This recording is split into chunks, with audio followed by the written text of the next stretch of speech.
in light of a lot of things that I have been seeing online, on social media, on Instagram recently about what the zodiac is, and I hear people saying things like Pluto's not going into Aquarius, the sun's not in Aquarius, this is not that. There's actually 13 constellations, and like the whole system is completely off, and people having a lot of feelings about this. And I just want to clarify something about what the zodiac actually is and what we're actually looking at when we look at an astrology chart.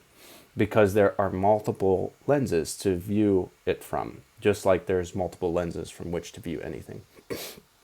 And I'm going to take a little detour here and bear with me as I talk about this. So I'm going to show you a chart of numbers. And some of you are probably familiar with what is called the Fibonacci sequence. And the Fibonacci sequence is the most simple sequence in mathematics, where we just take a number and then keep adding it to the previous number.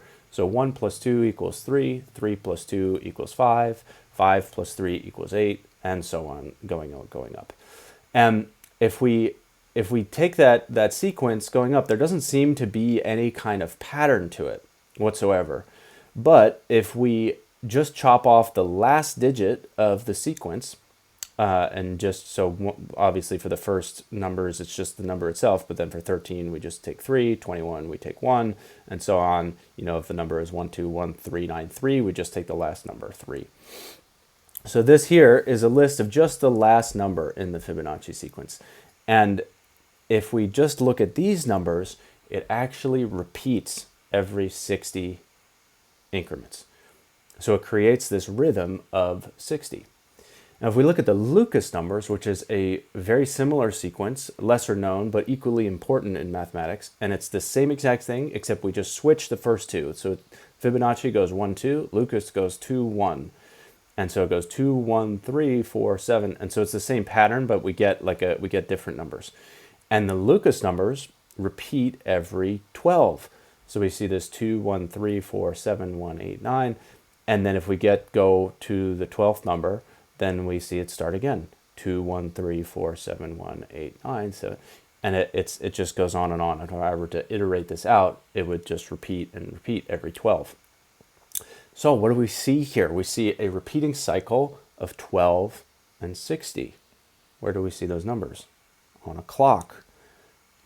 So if we look at a clock face, here I've taken the Lucas numbers, these numbers in the Lucas sequence, and drawn them out in a clock, and we get 12 hours in a day. And then if we take these Fibonacci sequence, we get 60 minutes in an hour, 60 seconds in a minute, 60 degrees, or 60 minutes within a degree when we're looking at coordinate points.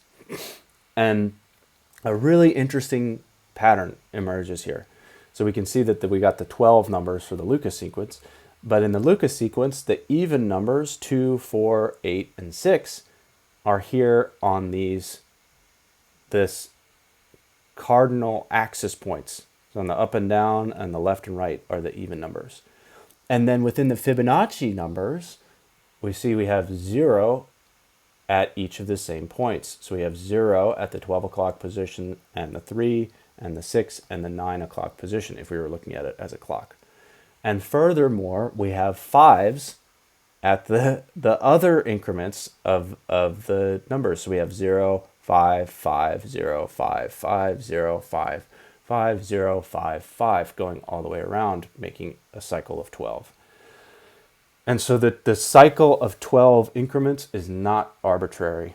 There may be 13 constellations. There's actually 88 named constellations and tons of stars, but these constellations were just bearing points from which to perceive these cycles of 12. There is a mathematical harmonic to the number 12 and dividing time into these kinds of increments that is not arbitrary at all. So that's where we get the zodiac from. The zodiac is the division and the patterns that happen within this cycle of 12, which exists in everything that has a life cycle. So there's a year, which has these 12 months, which approximate the zodiac, but we also have the cycle of a person's life. There's the same phases that we go through in our own lifetime. In a day, the springtime, the energy of Aries is like the energy of March when all of life is waking up, and it's also the energy of the dawn when the day is waking up. And so it's these cyclic patterns that can be applied to every scale and everything that has a life cycle. It's not, and they're just named after the constellations that were these original bearing points for doing seafaring. So that's something important to understand as we look at the zodiac.